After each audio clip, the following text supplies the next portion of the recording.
반일행동 보도 논평 131 일제강제동원 피해자의 인권을 짓밟으며 일군국주의 세력에 굴종하는 윤석열 친일정부 퇴진하라.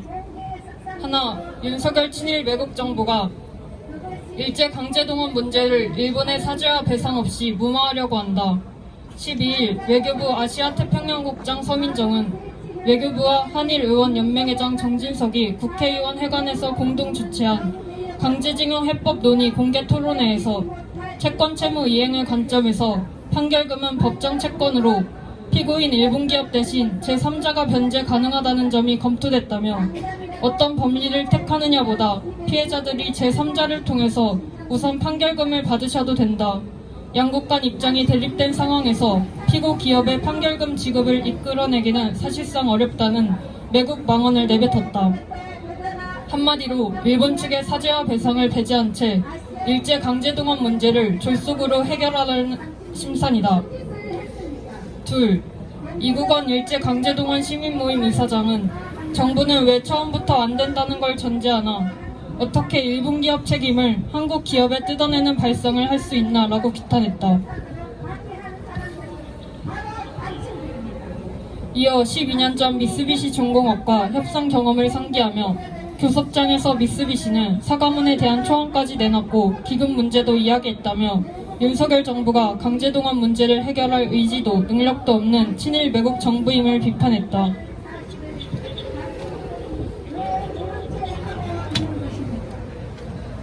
이재명 민주당 대표는 제3자 변제 방식을 제3자 뇌물이라고 힐난하며 일본의 전쟁 범죄에 면죄부를 주고 한국 기업의 배상 책임을 떠넘기려는 용납 못할 방식이라고 목소리를 높였다.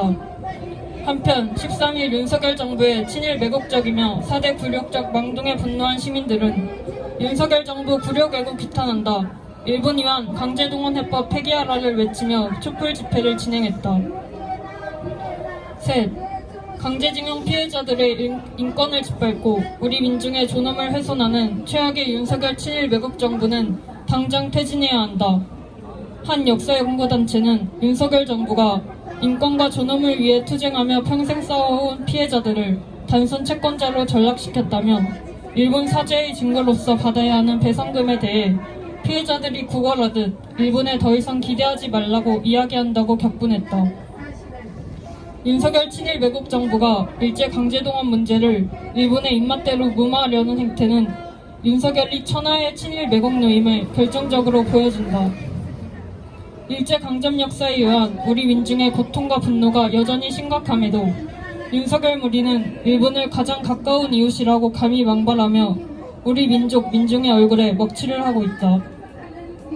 우리 민중은 윤석열 친일 매국 정부를 반드시 끝장낼 것이며 친일 매국 무리들을 완전히 청산하기 위한 반외세, 반일투쟁을 더욱 힘차게 전개할 것이다.